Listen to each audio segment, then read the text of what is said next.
excited to tell you I am pulling up to my first interview. As I mentioned in the introduction video, I'll be meeting with a good friend of mine, a financial advisor. Okay, we just arrived. We are at Edwards Wealth Management, and we're located at 7047 East Greenway Parkway, Suite 250, a beautiful complex.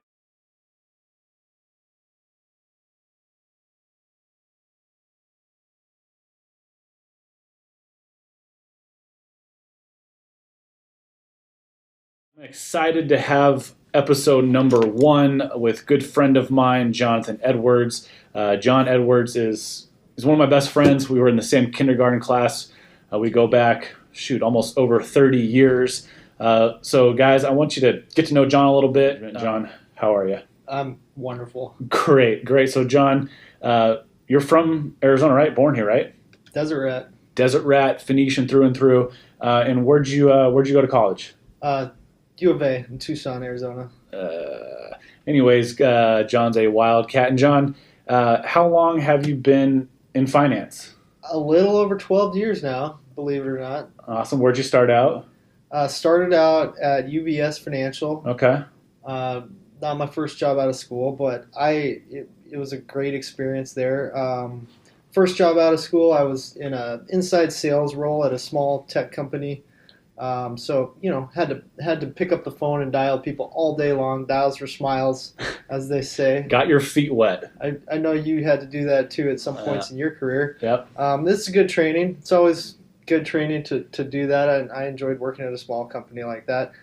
Did that for about a year, then had the opportunity to join up at UBS Financial Services, which was down at the Esplanade, 24th and Camelback. And John, when you got to UBS, it was, if I'm not mistaken, it was 2007, 2008, and we all know what was starting to happen in 08, 09, so that had to have been maybe a challenging time to get into finance. It was slow moving, then it was fast moving all of a sudden, but so in our industry, in finance, they always hire people when times are great, and they fire a lot of people when times are lousy, and that's just kind of what we saw. So I do believe that if I would have chosen to join this industry 6 months later, I may have not had a place to go.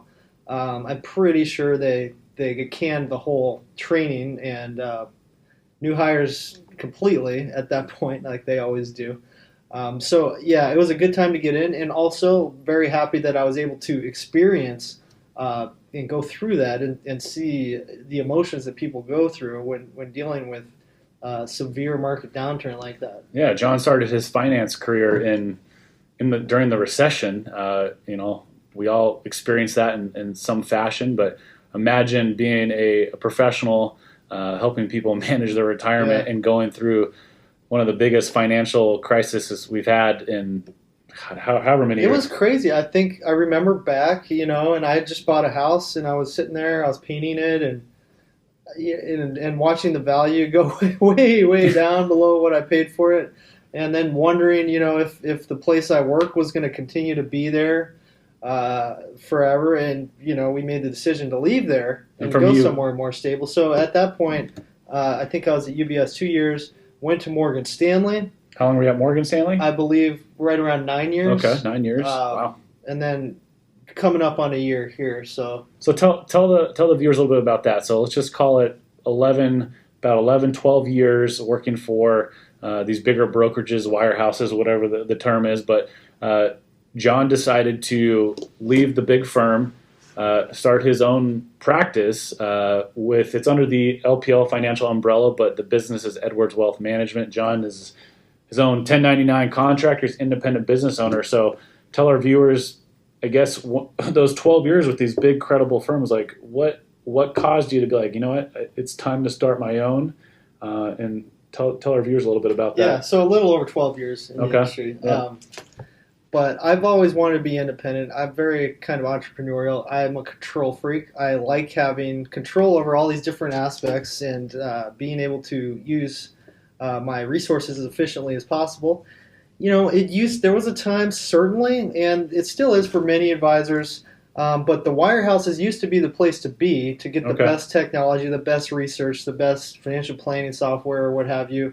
That's not necessarily the case anymore. It is so incredibly easy to piece together what makes sense for you and your clients on your own.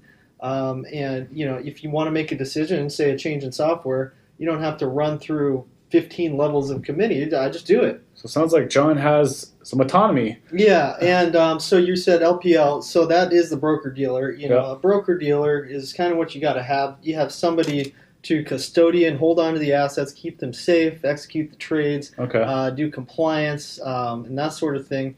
LPL is the largest independent broker-dealer in the country, and they've got the most advisors of any other independent broker-dealer. So they've really got the scale, and we like them because you probably haven't heard of them. They don't spend any money on TV or advertising. They put all that money into technology, making the software, making it work better for independent advisors. And this is an assumption, but with LPL not spending money on those dollars, maybe that investment or non-investment goes back to your clients somehow. Yeah, so we're in an environment where I can operate at the economics are a little slightly different compared to the big banks, the wirehouses. And this benefits your clients and maybe you as the advisor, right? Yeah.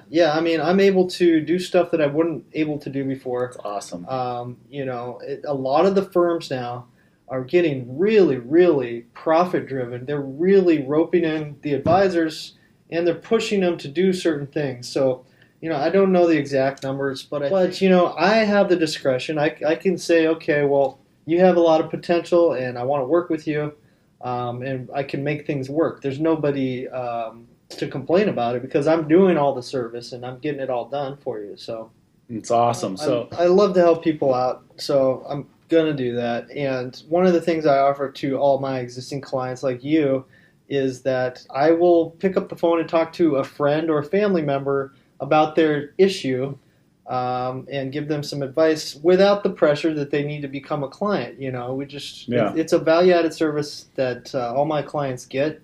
And that being said, for new clients that may be interested in working with us, I like to have an initial phone call to kind of get a feel what they're looking for. Service. I've had my finances with some of these other bigger firms, and that personal touch, that white glove service just wasn't there. Not saying it's something they don't offer, but that's something that John does. So, what's your outlook for 2020? Well, I mean, in order to have a real market crash, we need to have a recession, and I don't see a recession in the next year, this year in 2020. Neither do most economists or strategists.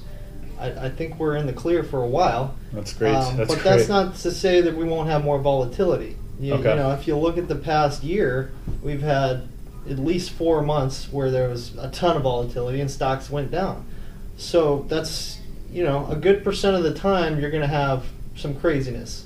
So in general, you think, volatility is almost always going to be there in some light, maybe. Yeah, so you want to be friends with it. Be friends with it. So, hey guys, if you're watching this portion of the video, that means you just spent about 20 minutes with myself and John Edwards with Edwards Wealth Management, and myself and John really appreciate you taking the time to watch our video. Guys, I know it's a little raw cut out there at the end. My video editing skills are a work in progress. To help support as many local Arizona small businesses as possible, please hit that subscribe button, like this video, and until next time, this is Arizona Small Business Insight.